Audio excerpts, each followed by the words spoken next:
हमें तो ये समझ नहीं आता है कि सरकार रिजल्ट क्यों नहीं देना चाहती है। आखिर हमारा गलती क्या है? हमारा जीवन क्या है? सुबह 5 बजे उठते हैं, यहाँ लाइब्रेरी में आके पढ़ते हैं, खाना बनाते हैं, फिर रूम पर जाते हैं, फिर शाम में आके पढ़ते हैं, लेकिन कभी समझ में नहीं आता कि पढ़ क्यों रहे हैं। एग्जाम भी दिए, रिजल्ट नहीं दे रहा, घर वाला बोल रहा है कि आ जाओ यहाँ पटना खाली कर दो। आप एक नौकरी देने के लिए 6-6 साल तक बच्चों को तरपा रहे हैं और आप उम्मीद करते हैं कि देश आगे बढ़े। कैसे आगे बढ़े? जाना छोड़ दिए रिलेटिव लोगों के पास हम। अच्छा, जाना छोड़ दिए हैं? जी सर। आप कहाँ बोले ना, आपको एक स्टूडेंट एक इतना प्रेशर में रहता है कि उसको ये तक नहीं पता है कि कब हंसना और कब रोना है। एक बेरोजगार स्टूडेंट के लाइफ में कितना स्ट्रगल होता है, क्या आपने कभी जानने का प्रयास किया है? अगर नहीं तो आज हम आपको दिखाने वाले हैं। इस वक्त हम राजधानी पटना में मुसलमपुर हाट, जहां पर काफ़ी सारे बच्चे आते हैं, पढ़ाई करते हैं, उन्हीं के एरिया में हम पहुंचे हुए हैं। एक लॉज में मौजूद हैं, जहां पर आप देख सकते हैं एक छोटे से कमरा है। कमरे में आप देख सकते हैं इधर बर्तन रखा हुआ है, चूल्हा है, बर्तन है, बहुत सारा चीज़ है खाना बनाने के लिए। इसके अलावा एक बेड है, बेड पर 4-5 बच्चे सोते हैं और इस तरीके से पढ़ाई करते हैं और इस प्रकार से इनका जीवन होता है। विशेष हम बच्चों से जानने का प्रयास करेंगे। एक बच्चे यहाँ पर देख सकते हैं पढ़ाई कर रहे हैं। आपका नाम क्या हुआ? विशाल राज। अच्छा, ये बताइए कि स्टूडेंट के लाइफ में कितना स्ट्रगल होता है? स्टूडेंट के लाइफ में तो सर बहुत स्ट्रगल होता है। स्ट्रगल के बिना तो आज तो दुनिया चलती नहीं है, तो इसलिए तो स्टूडेंट तो पढ़ना ही पड़ेगा ना। तो और सर बिना बेरोजगारी तो कोई उपाय नहीं, इसलिए तो पढ़ाई बहुत करते हैं। अच्छा, ये बताइए पढ़ने में लगभग यहाँ के जो रूम रेंट है कितना लग जाता है एक महीने का लगभग? सर यहाँ तो रूम रेंट सिर्फ 3200 लगता है यहाँ पर, और क्या कहता है 3200 के अलावा खाने पीने में भी बहुत सारा पैसा लगता है। और खाने पीने में सर तो 2000 लगभग उड़ ही जाता है। ये सारे खर्च कहाँ से आते हैं? ऊपर से फैमिली के ऊपर से प्रेशर भी आता होगा कि कब तक ये नौकरी करेगा। हाँ सर, तो एक बार तो एग्जाम एयरफोर्स का दिए थे, तो रिजल्ट का भी तो पता नहीं चला, और इसलिए घर भी कब एग्जाम दिए थे? 2021 में दिए थे। हाँ। अभी तक रिजल्ट का आता पता नहीं चला, तो घर वाला बोलते हैं कि क्या करेगा, पैसा दे रहे हैं, अभी तक रिजल्ट नहीं निकाला, तो घर को क्या पता कि वो लड़का क्या कर रहा है पटना में। यहाँ तो सर हम बहुत मेहनत कर रहे, एग्जाम भी दिए, रिजल्ट नहीं दे रहा, घर वाला बोल रहा है कि आ जाओ यहाँ पटना खाली कर दो। अच्छा, यहाँ तक कि घर के द्वारा बोला जा रहा है कि पटना को खाली कर दो, क्योंकि वो लोग भी लगातार पैसा देते देते परेशान हो गए होंगे। हाँ सर यहाँ तो पैसा तो बहुत मुश्किल से होता है सर, इसलिए घर वाला भेजते हैं पैसा, यहाँ पढ़ते हैं। यहाँ सरकार क्या कर रही है, रिजल्ट नहीं दे रहा। अब समझिए कि रिजल्ट तो नहीं आ रहा है, लेकिन अगर ये लोग सड़क पर निकलते हैं, प्रोटेस्ट करते हैं, तो इन पर लाठी चार्ज किया जाता है। और भी बहुत सारे स्टूडेंट हैं, उनसे भी हम बात करेंगे। थोड़ा सा आप आगे आ जाइएगा। अच्छा, ये बताइए एक स्टूडेंट के लाइफ में कितना स्ट्रगल होता है? सर स्ट्रगल तो आप देख ही रहे हैं सर, कि एक 3200 रुपये के कमरे में हम 3-4 लड़के रहते हैं और एक बेड का हमें जो है सो 2000 रुपये देना पड़ता है सर, सिर्फ सोने के लिए। इसका हम लोग जो है सो एक इतना छोटा सा बेड पे हम लोग 4 आदमी सोते हैं। खाना बनाना रहता है सर, उसके बाद जो है सो यहाँ पे पानी तक हमें खरीदना पड़ता है। अच्छा, पानी भी खरीदना पड़ता है? पटना में पानी तक मुफ्त नहीं है छात्रों के लिए। और ऊपर से आप जो है सो सरकार से उम्मीद बना के रखिए कि आप परीक्षा दें, लेकिन सरकारी रिजल्ट नहीं देती है। हमें तो ये समझ नहीं आता है कि सरकार रिजल्ट क्यों नहीं देना चाहती है। आखिर हमारा गलती क्या है? आप हमसे एक फॉर्म भरने के 600 रुपये लेते हैं, हम उस परीक्षा में जाते हैं, अच्छे से परीक्षा देते हैं, आप उसका रिजल्ट 2-2 साल तक लटका के रखते हैं। आप रिजल्ट देते हैं, रिजल्ट देने के बाद भी जो है सो आप कितनों बच्चों को मेरिट लिस्ट से आउट कर देते हैं। मैंने खुद इंडियन नेवी में मैं मेरिट आउट हुआ हूँ 1 नंबर से।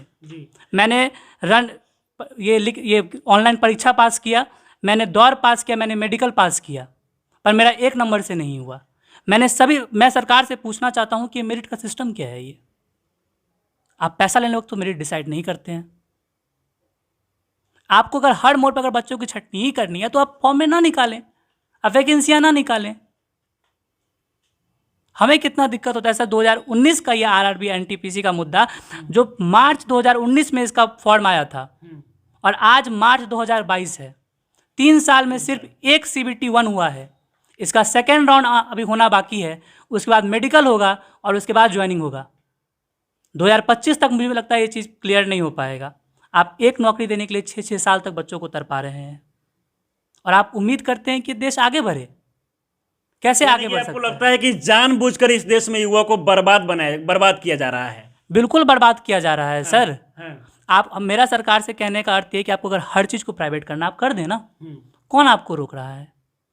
आप प्राइवेट करेंगे, लोग अपने स्किल पे ध्यान देंगे। अच्छा ये बताइए, ऐसे में आप लोग के ऊपर प्रेशर कितना होता है, क्योंकि काफ़ी सालों से तैयारी कर रहे हैं, फैमिली के भी लोग लगातार पैसे दे रहे हैं, ऐसे में अगर नौकरी नहीं होता है तो घर से भी सुनना पड़ता होगा।